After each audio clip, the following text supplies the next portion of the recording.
असल में ज़ैपोरिज्जिया nuclear power plant को लेकर कई डेवलपमेंट हुए हैं। आईएईए की टीम ज़ैपोरिज्जिया पहुंच चुकी है, यह भी इंफॉर्मेशन है। संभावित न्यूक्लियर रेडिएशन को लेकर जांच शुरू करने की तैयारी है, लेकिन इस टीम की विजिट से पहले रूस और यूक्रेन के बीच फिर वॉर ऑफ वर्ड शुरू हो गए।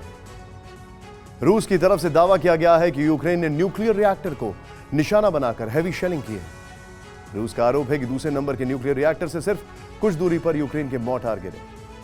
मोर्टार अटैक की वजह से ज़ैपोरिज्जिया पावर प्लांट को काफी नुकसान हुआ है। न्यूक्लियर प्लांट पर अटैक को लेकर यूएस सैटेलाइट फर्म मैक्सार ने तस्वीरें भी जारी की हैं।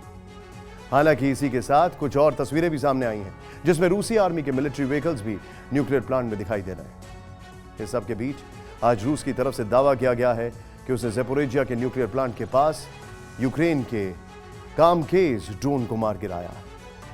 रूस का कहना है कि यूक्रेन लगातार फॉल्स फ्लैग ऑपरेशन की कोशिश में। सुअर पालना बहुत ही ज्यादा लाभदायक है।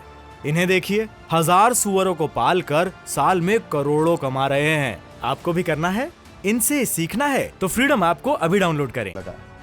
लेकिन इसका क्या हो सकता है अगर न्यूक्लियर प्लांट के सेंसिटिव इलाकों पर बम गिर गया तो फिर क्या होगा? एक्सपर्ट्स को लगता है कि अगर न्यूक्लियर रिएक्टर या फिर कूलिंग प्लांट पर हैवी शेलिंग हुई तो रेडिएशन लीक का खतरा कई गुना बढ़ जाएगा।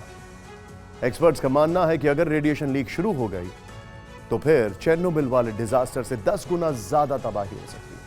अगर फ्यूल स्टोरेज साइट पर भी गलती से मिसाइल अटैक हुआ तो फिर रेडिएशन कई यूरोपीय देशों को अपनी चपेट में ले सकता है। यही वजह है कि कई मुल्क न्यूक्लियर प्लांट की सिचुएशन को लेकर चिंता जता रहे हैं। अमेरिका कह चुका है कि न्यूक्लियर प्लांट को बंद कर देने में ही भलाई है। सवाल है कि आखिर न्यूक्लियर प्लांट को लेकर इस तरह का टकराव क्यों दिखाई दे रहा है? क्यों बार बार न्यूक्लियर तबाही के संकेत वाली तस्वीरें सामने आ रही हैं? इस रिपोर्ट से देखते हैं।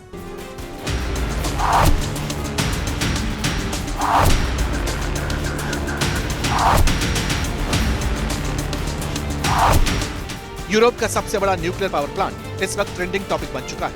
इसे लेकर रूस यूक्रेन के अलावा वेस्टर्न वर्ल्ड में लगातार चर्चाएं। खबर इसलिए बड़ी और चिंता पैदा करने वाली है क्योंकि आईएईए चीफ के विजिट से ठीक पहले जो सैटेलाइट तस्वीरें सामने आई, उसने एक और चेरनोबिल जैसे न्यूक्लियर डिजास्टर का संकेत दे दिया।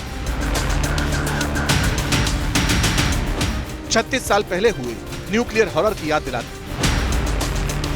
रूस की तरफ से दावा किया गया है कि यूक्रेन की फोर्सेस ने एक बार फिर ज़ैपोरिज्जिया न्यूक्लियर प्लांट को टारगेट किया।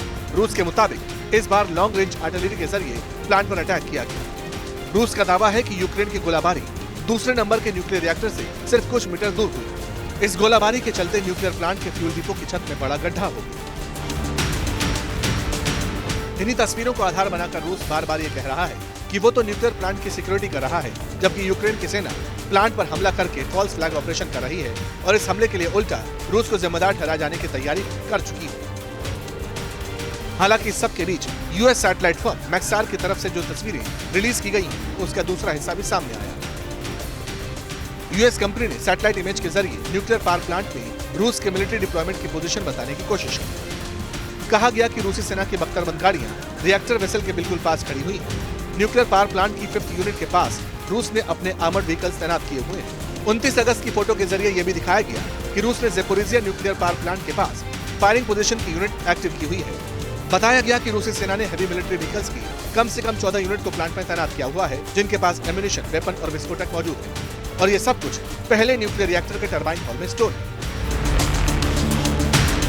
यूक्रेन का दावा है कि पूरे न्यूक्लियर प्लांट के एरिया को देखा जाए तो वहां कम से कम रूस की 40 बख्तरबंद गाड़ियों की यूनिट मौजूद है। इसीलिए बार बार न्यूक्लियर मिसकैलकुलेशन की बातें सामने आ रही हैं।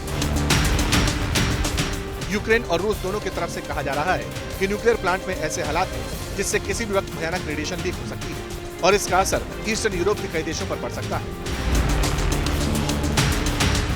हालांकि इस सब के बीच रेडिएशन लीक के खतरे को देखते हुए ईयू एक्टिव हो चुका है। यूरोपियन यूनियन की तरफ से कम 55 लाख आयोडीन टैबलेट्स यूक्रेन को भेजी गई। ईयू ने अपने रिजर्व से 50 लाख पोटेशियम आयोडाइड टैबलेट्स भेजी, जबकि ऑस्ट्रिया ने अलग से 5 लाख आयोडीन टैबलेट्स यूक्रेन की मदद के तौर पर दी। रेडिएशन लीक के हालात में उसके असर को डाइल्यूट करने के लिए इन टैबलेट्स का इस्तेमाल किया जाता है। मतलब साफ कि बात काफी आगे बढ़ चुकी है। जरा सी भी गड़बड़ मानव इतिहास के एक और परमाणु हादसे को दावत दे सकती है।